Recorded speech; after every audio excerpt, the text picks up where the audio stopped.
All right, welcome back to our second episode, Words in Stone podcast. Jeff, how are you? I'm doing well. How about you? Weather's finally cooperating a little bit here. Oh yeah, it's nice weather. Beautiful, beautiful in our northern part of the state or country. Sorry, Country, yes. northern part. Of In the great state of Wisconsin, where we got a fool for a governor, but we're going to that later. Tony Evers. That actually sounds like a good place to start. I think it's kind of comical, huh? What he put out in the news talking about how he instructed all of his, not just the judges but the administration to not cooperate with ICE and. That worked out really well for him. Yeah, specifically for Hannah Dugan, it did not work out too well. She looks really good in cuffs. So we actually had to use two sets of cuffs to put on her because they didn't want to move her and she found me back.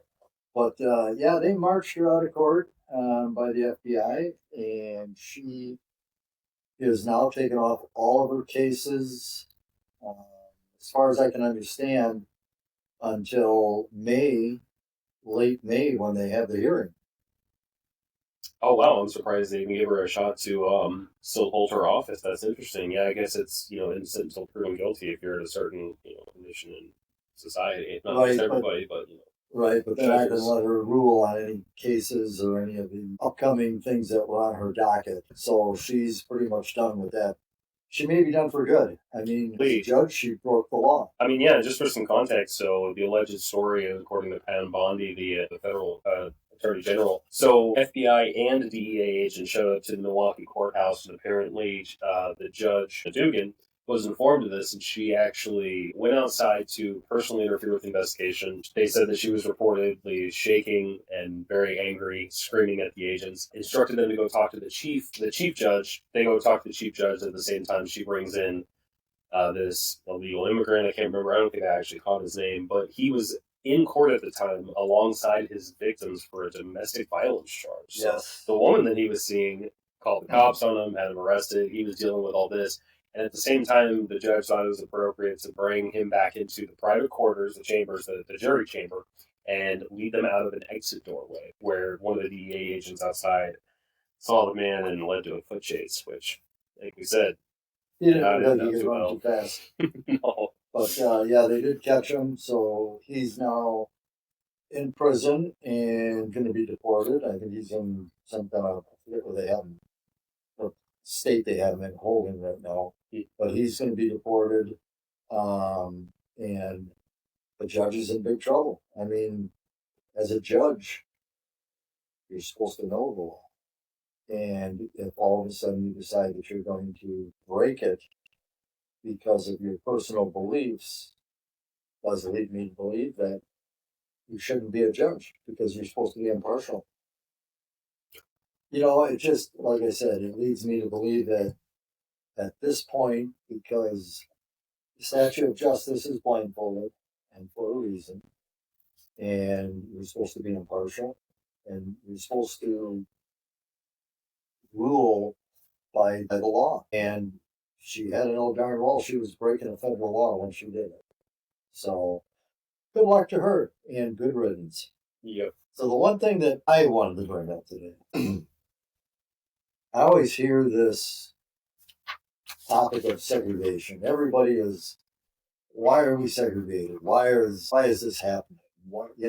So who's promoting all of this segregation? And looking into it and talking to a bunch of people of all different races, who promotes segregation?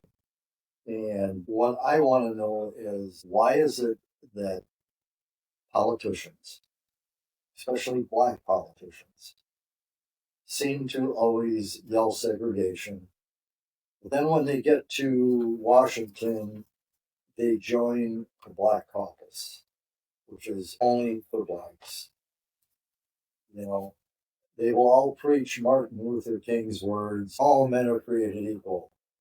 But there's so many of these associations that they're in that are strictly for blacks. There's a large push for black restaurant owners.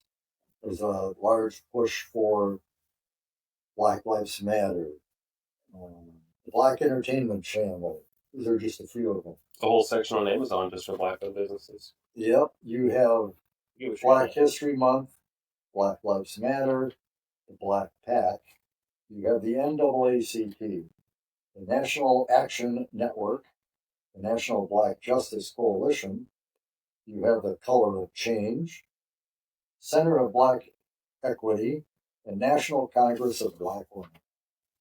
Uh, I guess I don't understand why this is going on in the United States right now when the biggest thing is not to promote racial segregation. But yet, every chance you hear the politicians talking is, they want to throw the race card. I'm sorry. And I've heard that there's, even in jails, that there's a larger population of colored people in jail. I don't care what color you are. I don't care what you do. If you're a menace to society, you need to be in jail. If you are a good person who works hard, pays their bills, pays taxes, looks out for their community, and stands up for what's right in the United States, I don't care what color you are.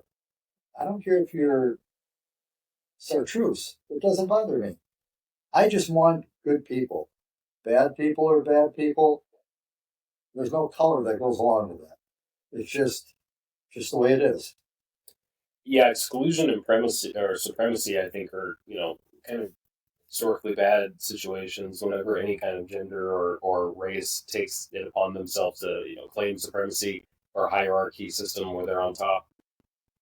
But back to what I think you're originally driving at, it is kind of amusing how the story has been that there's been a white supremacy or a male patriarchy or a combination of the both. So now it is the exact, they try to flip the script on its head, if you will. So now it's predominantly BIPOC, female BIPOC, person of color. So we'll say POC, but female POC is technically the upper hand now, if you will, or at least that's the situation they're trying to create because they don't want equality like a lot of them claim.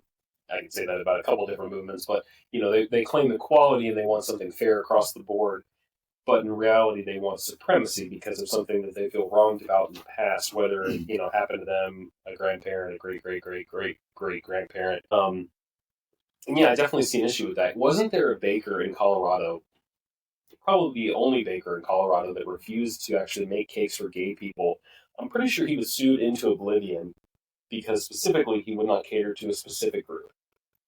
Yet there's plenty of groups that you just listed off. I think on the flip coin of that, it is interesting that there would be lawsuits, if not national uproar, over something that is the equivalent of a white version of every single one of those groups that you claimed, besides the Black Caucus. It's amusing that you couldn't use the same exact logic that they use on the other hand without there being an uproar, there being an upset. I agree. I just think that sometimes Democratic politicians promote segregation, trying to get on the bandwagon so that people will go, we have to watch out for the people that look like us or whatever.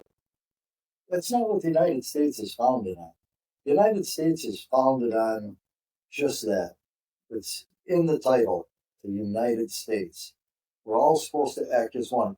I understand hundreds of years ago or 100 years ago, it wasn't like that. But it's not like that anymore. I think everybody has an opportunity to work hard, get a good education, and make something of themselves. You look at some of the prominent people out there that have made things of themselves. Colin Powell, um, it escapes my name. He ran for president. He was a neurosurgeon, and he does have something to do with the White House now. But such good people. And all I want is to see everybody try to achieve the same thing, that this country gets back on the right track. I don't, like I say, I just do not believe that if they would stop promoting this and stop trying to say that every time somebody gets hurt or whatever, it's a racist thing. It's not. People have to take personal responsibility for their actions. And if they don't, bad things happen. It's a proven fact. I was actually thinking about this recently about the whole tribalism thing. I know we kind of touched on it last episode. It's kind of funny how every instance of life has been turned into a business, whether it be a social conflict or just any kind of really social issue in public that you can make into a news event. And I think a lot of what we're kind of seeing here as far as the one-sidedness of the we can have our own private spaces and you can't is really centered around the fact of the community. So I feel like the African American community is very almost to a unlogical level. They have their sides back no matter what, right? So if something happens, I actually showed you, I think, a couple comments about people with the Anthony Carmelo situation saying, I don't know what happened, but I'm on the black kid's side. That's fine. I'm not going to delve into that too much. But it's the fact that they want to have their sides back so much. And I feel like as, the Caucasian or the white, portion of the population, I think that we're a little too what is it? We're not tribalistic enough, and we almost try to extend an open hand too often to people that because we've almost been trained that through our whole generation. I mean, I know that might not have been the same when you were younger, but it's been beaten into my head. I grew up in the deep South, and it was beaten into my head about how bad racism was, how guilty I should feel for the past things that have happened or that my ancestors have done. But don't feel proud about what your ancestors have done, though. Don't do that. We're going to tear down those statues, and we're going to do this and that to try to discredit these things. But you should feel guilty about it. And I think that over time our outstretched hand getting snapped back and us getting sucker punched, metaphorically speaking, so many times, I think it's kind of led to quite a bit of a divide here. Back to my original point, I think that the white community just does not really rally around race the same way that these other communities do.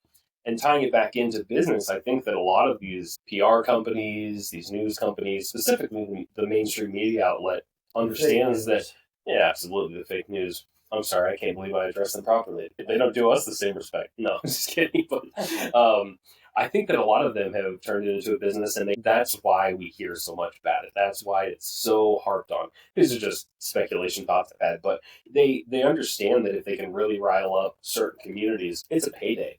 I mean, look at Anthony Carmelo. I think that he got several over a million. I want to say 1.5, if not more, millions of dollars between the two GoFundMe's? well, it was one to GoFundMe and Give Send Go. So it's like I couldn't the donation applications, whatever you want to call them. One of them was apparently shut down because of the nature of the case, but the other one got to I think over 1 million after the original 1.5 million was reached between the two of them, and I think just alone on the one. And that's fine. I know Kyle Rittenhouse and a few other people in the area that have had nationally covered cases have also had similar situations, not including the fact that they were not allowed to have their bail lowered or anything of those nature.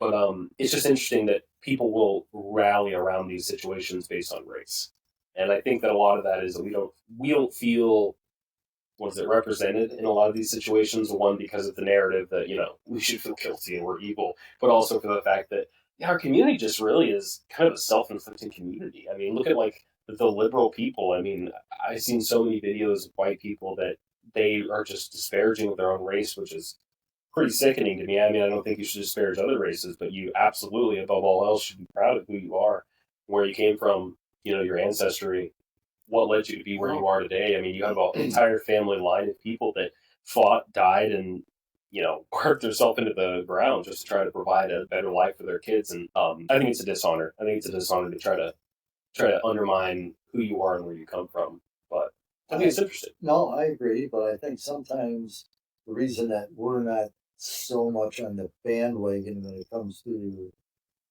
our race and we're not out there because then we're perceived as being racist.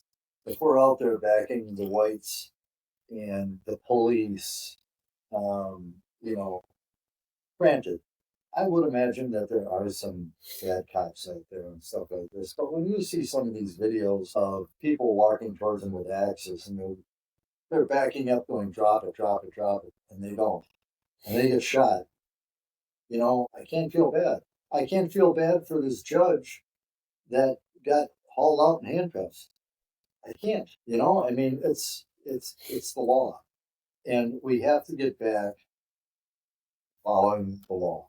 We can't be so lenient. We can't just leave somebody out or not prosecute them or not do what the law calls for because of their race, religion, or anything else. The law is the law. What's that phrase? The blind hand of justice.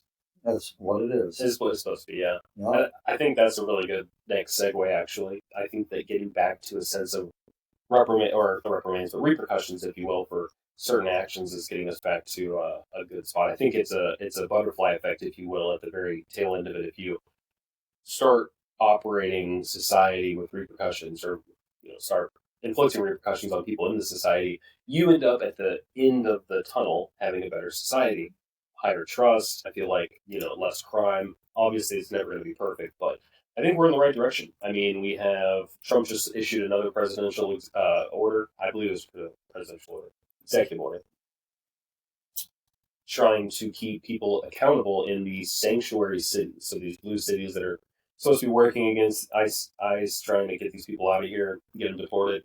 Um, he signed something into effect. I haven't looked into the exact verbiage on it yet, but it's supposed to be able to hold these politicians more accountable. So we should be seeing more people in jail, um, that try to go against it.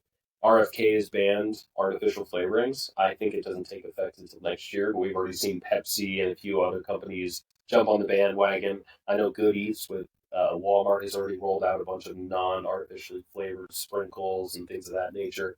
It's a step in the right direction for sure. Very happy to see it. Aren't you a little bit confused when it comes to all these immigrants? They come into the country illegally, and then they expect to have due process. No, I'm sorry, you don't get it. You're not a citizen. I understand that you should be treated humanely, but you should be out of this country. And if you need to be in prison, you need to go to prison. I mean, that's just the way it is. You can't. We got one guy in the news last night that he was let out and on parole. He broke into somebody's house, and it was a one that had a bunch of kids in it, and he was causing them to do all kinds of things. And they caught him, but he shouldn't have been out of prison to begin with. You put these people away, they don't get a chance to do it again. You want to reform them, they have to be in prison to reform them. I understand the counter argument about prison not being always the best rehabilitation, but I think there's enough articles that show people, that went to prison become lawyers in prison, before they come out and getting college degrees and certifications. I think that it's really about a more personal choice there, so I shouldn't really even entertain that argument. But yeah, I did want to bring up the fact that Pope Francis did die, and the scuttlebutt is, of course, J.D. Vance did it, and we have proof, which Josh is going to tell you about right now. Okay, so clarification. I don't know about proof. I'm just talking about, what is it? It's pattern recognition. That's all I want to bring up here. So just to clarify for the legal team, not saying J.D. Vance killed the Pope, but let's just go through the facts here. J.D. Vance meets the Pope, Pope dies. J.D. Vance goes over to India, India and Pakistan break out in a war. Now, J.D. Vance is supposed to be intermediating the talks with the trade war with China. So, if we get into a full-on trade war with China, just saying, J.D. Vance may be going for the hat trick. That's right. Could be. It's all coincidence. Could be. But that's what, these conspiracy theorists will talk about. It's like, oh my, look what he did. Look what he did. And I just want to let you know that Josh did actually become a plumber and electrician. Just on the way down here to the basement. Yep. He was able to turn on the water and flip a light switch. So that makes him as much as an electrician as it does the ladies that went to space for about 8 minutes straight, right? Yeah, they weren't even in space for 8 minutes. I think at one point they jumped up and floated for a second and then they came right back down. But anyways, that's but sort of a sad commentary on what they do. no, it's good humor. But yeah, back to the accountability thing. I think that we talked a lot about that in the last episode. I think government accountability is one of the one big pinnacle. I think a lot of people look to the government to justify things that either they do or that has been done to them, or things of that nature. And I think that recently with RFK implementing actual laws for these companies to try to maintain some semblance of health in these products that are feeding us and feeding our kids, judges getting held accountable for their actions, more threats and more executive orders in place to hold other government officials in action. I think that we're on a good track, but I think that there's still things that need to be done retroactively in regards to repercussions. I think there's a lot of things that have happened over the last 5 to 10 years, and I will note that I am very well aware of legal processes taking a very long time. So I understand that some things may be tied up, maybe having to get final evidence on certain things, but specifically talking about some of these files they've been releasing, I think that one of the most anticipated ones would be the Epstein client list, and I think that Have they released it? it's no, they have not. They have not released a single thing. I think it's an embarrassment to the nation and its integrity to continue to try to promise us these things and then at the same time delaying them while the victims of the Epstein case were being murdered. And I say that with no evidence, but I think it's pretty obvious if you look at it. There's been two court documented victims of Epstein, people that were actually mentioned in the Ghislaine Maxwell case, as well as, well, I don't know if they were represented in Jeffrey Epstein's case because that was many many years ago, so I'm not sure that they're applicable. But in the Ghislaine Maxwell case, there are at least two victims that were specifically named, and the most recent one died by suicide weeks after getting hit with a bus and being in intensive care. And then as soon as she got out of intensive care, it was within a week of her release, she got hit by a bus. I mean, it is pretty common, getting hit with a bus, but I think that there might be something else going on there. Call me crazy. I left my tinfoil hat at home, but I'll make a new one when we go upstairs. Yeah, I agree. I think it's a stain on America's integrity and its honesty, and I think that if you really want to do this, you should do it. And I think we should stop beating around the bush. I think it compromises the integrity not only of the nation, but of the administration right now that has access to these things. And I think that obviously the pressure that, conservatives such as ourselves have been putting on this administration by having our voices heard, I felt like it was important to bring this up because I really want to see this happen. I think they should release it and let the cards fall where they fall, or the chips fall where they fall. I think that no matter what, if you were involved in this, it needs to be scrutinized and it needs to be brought to light. Well, it's almost like with this Diddy. All of this is going to go on and on and on, and the high-ranking people that were involved in this, just like there were in the Epstein files. I want to see them. I want to know who it is, because if these people are in any type of power, this is where our country is failing. We got a bunch of corrupt people that are running the country and trying to make decisions for the people. No. For some of us that are terminally online, as they like to call it, we know who has been on the flights. Flight logs have been made public record for the most part. There's a few names that are not clarified or not confirmed as far as legally who it was, but for the most part, you can pinpoint about 80% of the people that were on these flights. So with that, you can extrapolate the frequency of the flights and see who was really out there. I mean, we're talking princes, kings, governors, senators, congressmen.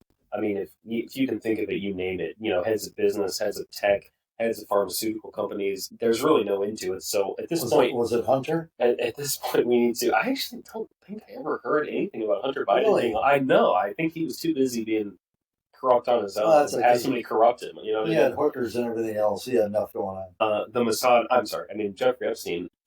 I think his goal was to corrupt people that were otherwise not of ill repute. So I think that that was kind of low hanging fruit for him. I don't think he was going to mess with them. Yeah. No. Maybe they partied on the weekends sometimes to let go, but I think his job is mainly getting upstanding citizens to try to degrade them. And he wasn't upstanding to begin with, so it doesn't matter. Well, no, he wasn't. So he dragged people down. Oh well, if we're talking about Hunter, yeah, no, he never was. That's why they didn't touch him. But I wanted to buy one of his paintings for $1 million because I heard it was spectacular. I mean, if you got some money to launder, we can talk off camera. So. Yeah, nobody's buying this for $1 million. Come on, nobody. We're not stupid. It's just one of those things that you can't really prove, so they can get away with. It was one guy buying all of his paintings. Those I think he read by Braille too. But other than that, you know, He's mysteriously wealthy from an oligarch in Russia. Don't ask questions. exactly. But that's pretty much all I had to go over. Is the accountability with government. I think that, like I said, if we continue this path of accountability, it'll have a butterfly effect down the road of us getting back to some semblance of normal, some semblance of even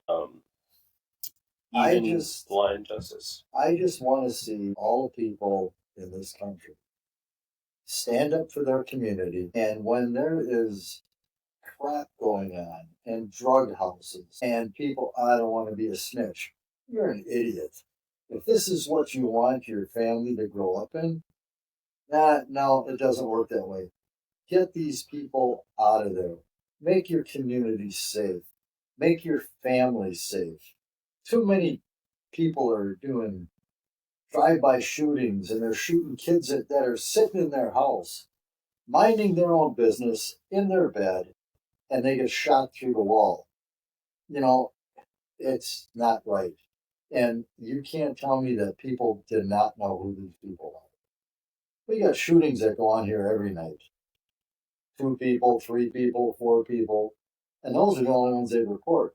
There's too many that they don't report where the guy got wounded, he went to the hospital, he said he accidentally hurt himself doing something, yoga, whatever. But, these are the ones that don't get reported. And it's too many. And it's not guns, it's the people with the guns. Bad people with guns. That's why good people have to have guns to defend themselves. By the way, California wants to put a law in that if somebody comes into your house and starts trying to harm you. Oh, wait. I'll guess. You have to reason with them with logical debate. Pretty close.